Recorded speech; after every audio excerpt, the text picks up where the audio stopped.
Hey guys, in this video ay meron ako ipapakita sa inyo na kung saan pwede po kayong kumita dito sa tutorial na to. Una, alamin muna natin magkano ba yung kinikita ng isang web developer or website developer.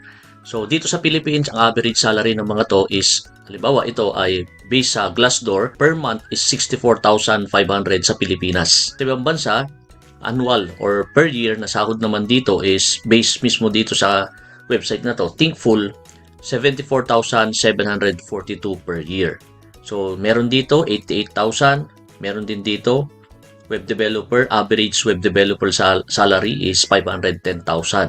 Ano pa dito? So, ito 81,000 per year and dito 71,000. So, naglalaro yan ng mga 3 million to 5 million po yung salary ng mga to. Ngayon, ano ba yung video na to? Siguro nagtatanong kayo, bakit mo pinapakita sa akin yan, Mark? Wala naman akong alam. Beginner naman ako.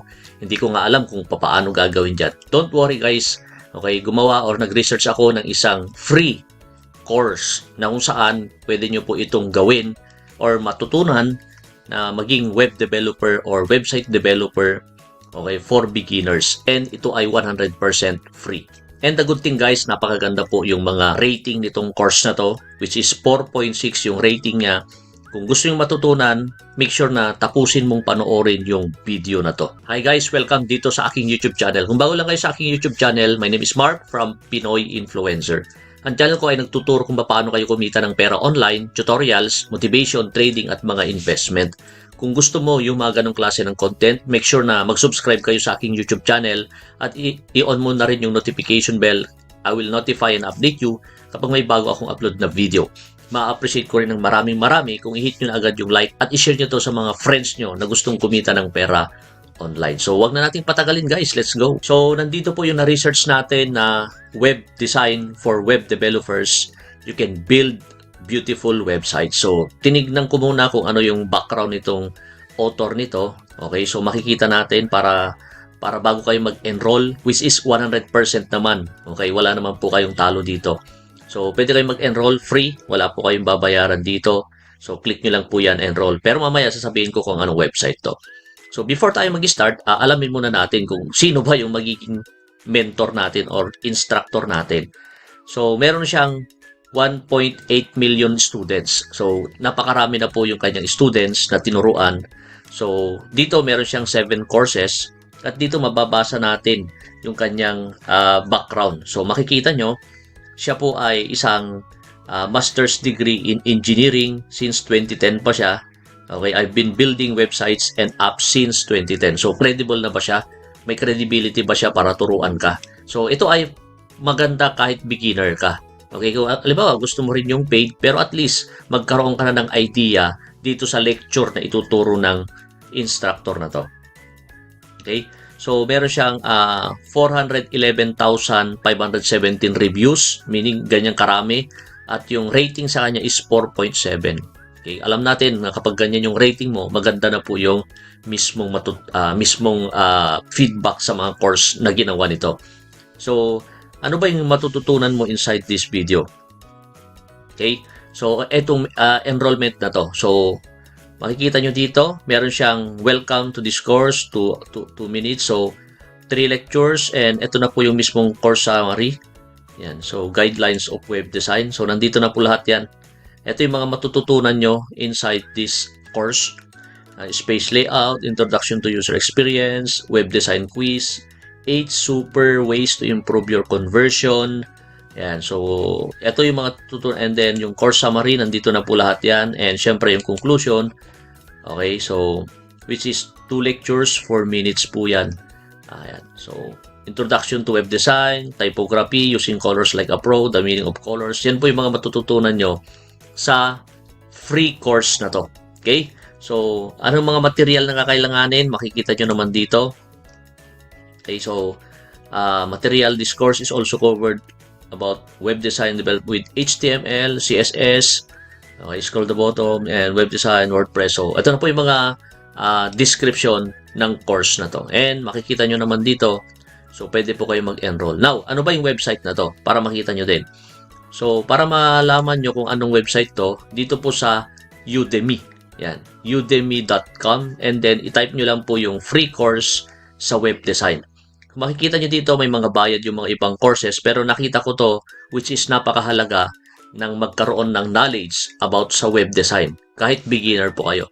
So, gusto nyo rin mag-enroll ng, halimbawa, masterclass, at least mayroon kayong idea, hindi na kayo mag-i-start na walang alam or walang knowledge para dito. Now, bukod kasi kanina, siguro gusto yung tanungin sa akin, Mark, yes, nakapag-enroll na ako, meron na akong knowledge. Saan ko naman ngayon dadalhin yung knowledge ko na yon para kumita ako? So, alam naman natin may salary ganun kalaki. Saan ko naman ilalagay yung kaalaman ko na yon para kumita po ako? So, ito naman po yung next website na i-reveal ko sa inyo na pwede nyo pong gamitin for web design or makakakuha kayo ng client. Walang iba guys kundi dito naman sa Fiverr. So, dito pwede kayo mag-sign in, become a seller. Yan. So, pwede po kayo maging seller dito. So, i-type lang natin dito. Okay, para makita nyo kung meron pang mga available dito for web design.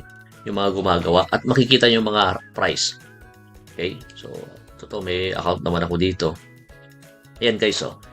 So, I will do web design. So, pwede kayo mag-start muna dito kung halimbawa wala pa po kayong mga client. Pwede muna kayo mag-start dito at pwede kayong mag-charge ng $80, $95.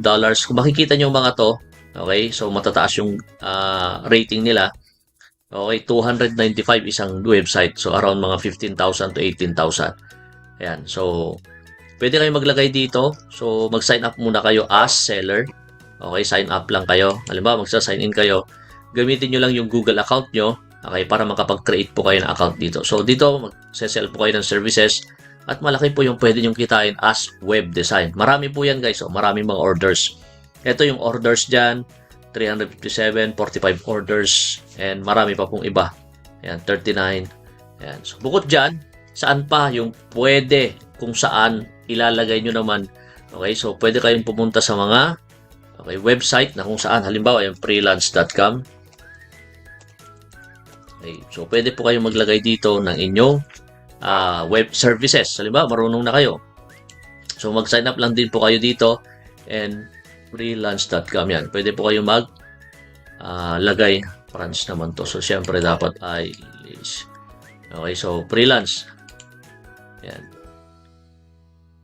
So, or freelancer pala. Freelancer. Yan. Pwede po kayo dito freelancer.com. Yan. So, hanapin nyo lang po yung pwede nyo pong, yan, pwede po kayong mag-post ng yung mga okay, magiging freelance po kayo. Kayo po yung mag-create ng website nila dito po sa freelancer.com. At marami pang iba. Pwede po kayo pumunta sa Google, type nyo lang, okay, yung mga naghahanap na magpagawa ng inyong gustong magpagawa ng website. Pwede kayo mag-create ng inyong Facebook account din. Okay, i-post nyo lang yung services nyo doon na gagawa kayo ng web or website, okay, na pwede nyo i-charge sa kanila. So, marami ang gustong magkaroon ng website ngayon. Okay, bakit? So, kasi lahat na po ngayon, kahit maliliit na negosyo, dapat meron na silang website. So, napaka-demanding talaga itong skill na to. Kaya dapat matutunan nyo at alamin nyo kung paano kayo kumita sa paggawa lang ng mga website. So, sana guys, nagkaroon kayo ng knowledge.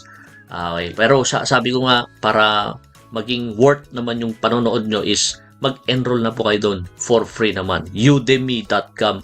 I-type nyo lang po yung free course, yung walang bayad. Siyempre, hanapin nyo yung website design, yung course na to, yung mismong kanina nakita natin.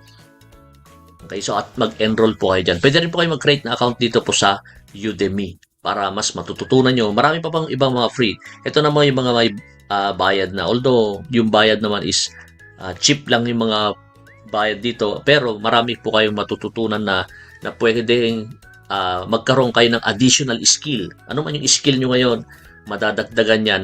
At syempre, tumataas po yung value nyo at tumataas po yung presyo nyo. Okay? Yung iba kasi, wala silang knowledge. Kaya ang nangyayari, wala silang service, wala silang advantage sa iba. Okay, halimbawa, ang alam lang nila is magpindot-pindot. Walang silbi yun. Etong mga to guys, alam nyo talaga, magkakaroon. Dito may mga certificate yung iba. Okay, may certificate. Kung gusto yung mga paid, para magkaroon kayo ng certificate, yan, pwede po yung magkaroon ng certificate. Pero yung kaninang free, wala po siyang certificate. Kasi free nga siya. Free lecture lang siya. Okay? So, ito lang ang masishare. Sana nagustuhan nyo and mag-subscribe kayo sa aking YouTube channel. At paki-like naman po yung like kung meron kayo, nagustuhan nyo yung aking tutorial na to na kung saan pwede po kayong matuto na create ng inyong magiging web design po kayo for beginners. So, thanks for watching and see you on my next video. Thanks and bye-bye.